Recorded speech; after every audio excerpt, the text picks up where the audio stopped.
Hello दोस्तों, welcome to my class. दोस्तों आज हम एक इम्पोर्टेंट टॉपिक डिस्कस करेंगे जिसका नाम क्या है, जिसका नाम है वृषण की आंतरिक संरचना, यानी टेस्टिस का इंटरनल स्ट्रक्चर कैसे होता है, उसमें शुक्राणु कैसे बनते हैं और फिर वो किन किन रास्तों से होकर बाहर निकलते हैं।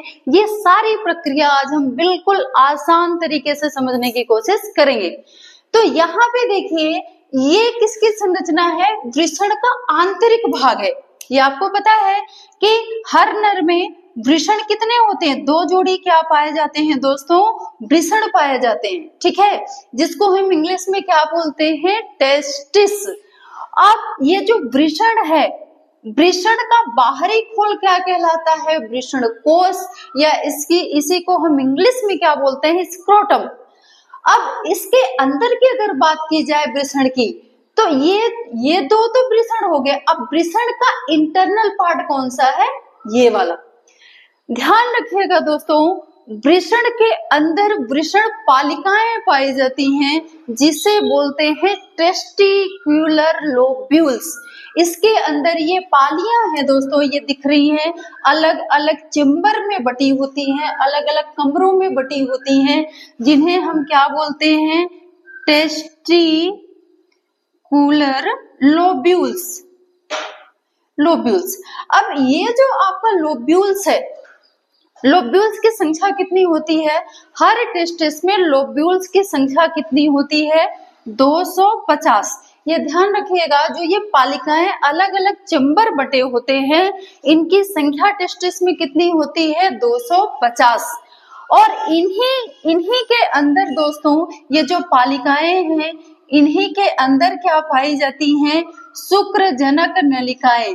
शुक्रजनक नलिकाएं, ठीक है। और ये जो शुक्रजनक नलिकाएं हैं, किसका निर्माण करेंगी? तो ये निर्माण करती हैं शुक्राणुओं का। हर पाली के अंदर 250 पालियां हैं वृषण में, और हर एक पाली के अंदर 3 शुक्रजनक नलिकाएं होती हैं दोस्तों। 3 शुक्रजनक नलिकाएं, तो 250 पालियों में कितनी शुक्रजनक नलिकाएं हो जाएंगी? 750। ये क्वेश्चन कभी कभी एमसीक्यूज में भी पूछा जाता है, तो ध्यान रखिएगा, शुक्रजनक पालिकाओं की संख्या 250। एक शुक्रजनक पालिका में शुक्रजनक नलिकाएं कितनी होंगी? तो 3 होंगी। तो टोटल 250 शुक्रजनक पालिकाओं में कितनी शुक्रजनक नलिकाएं होंगी दोस्तों? तो 750, 750। और ये जो शुक्रजनक नलिकाएं हैं, इन्हीं के अंदर किसका निर्माण होगा दोस्तों? इसी के अंदर किसका निर्माण होता है? शुक्राणु का, ठीक है, स्पर्म। अब इस जो शुक्राणु का निर्माण होगा, वो किसके द्वारा होता है दोस्तों? इन्हीं नलिकाओं में पाई जाती हैं क्या?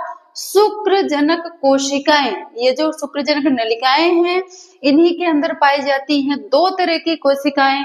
एक होती है शुक्रजनक कोशिका और दूसरी होती है सर्टोली कोशिका। शुक्रजनक कोशिका क्या करेगी दोस्तों? तो शुक्रजनक कोशिका किसका निर्माण करेगी? शुक्राणुओं का, ठीक है। यहाँ पे क्या पाई जाती हैं? इसी में पाई जाएंगी शुक्रजनक कोशिका।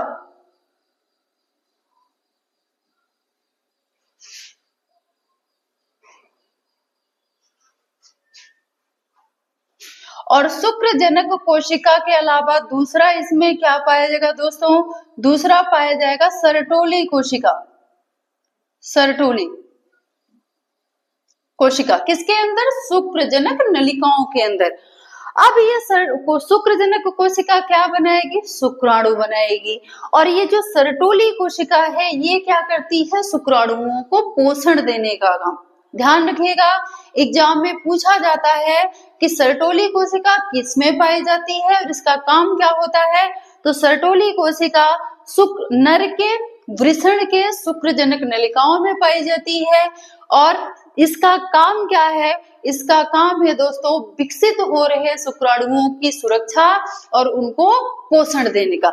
एक चीज और ध्यान रखिएगा कि ये जो आपका शुक्रजनक नलिका है, शुक्रजनक नलिका के अंदर अंतराली या लीडिंग सेल भी होती हैं दोस्तों। कौन सी? अंतराली या लीडिंग सेल होती हैं जो किसका निर्माण करेंगी? टेस्टोस्टेरोन हार्मोन्स का स्रावन करती हैं। और ये टेस्टोस्टेरोन नर के द्वितीयक लैंगिक लक्षणों को द्वितीयक लैंगिक लक्षणों को कंट्रोल करने का, नियंत्रित करने का काम करता है। तो कौन सा है? टेस्टोस्टेरोन। तो ध्यान रखिएगा, इन शुक्रजनक नलिकाओं में एक तो लीडिंग सेल पाई जाती है जो किसका निर्माण करेगी? टेस्टोस्टेरोन का। ठीक है। दूसरी कौन सी पाई जाती है? सर्टोली कोशिका। सर्टोली कोशिका क्या करेगी? शुक्राणुओं को पोषण देने का काम। और इन्हीं शुक्रजनक नलिकाओं में शुक्रजन कोशिकाएं होंगी जो लगातार किसका निर्माण करती हैं?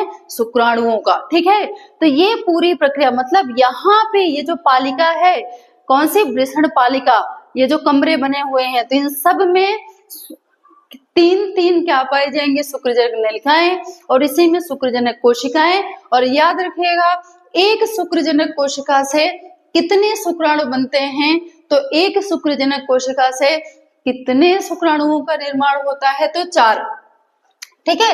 एक शुक्रजनक कोशिका कितने शुक्राणुओं का निर्माण करेगी दोस्तों? 4। ठीक है। तो ये हो गई पूरी वृषण की आंतरिक संरचना। अब हम अपने अगले वीडियो में पढ़ेंगे कि शुक्राणुओं का निर्माण तो यहाँ पे हो गया। ठीक है। अब ये आगे कैसे बढ़ेंगे? किन नलिकाओं के थ्रू, कहाँ से ये जाके फिर यूरेथ्रा के थ्रू स्खलित हो जाते हैं या बाहर निकाल दिए जाते हैं? तो इन शुक्राणुओं का रास्ता क्या है? तो हम अपनी अगली वीडियो में इसका डिस्कशन करेंगे। Thank you.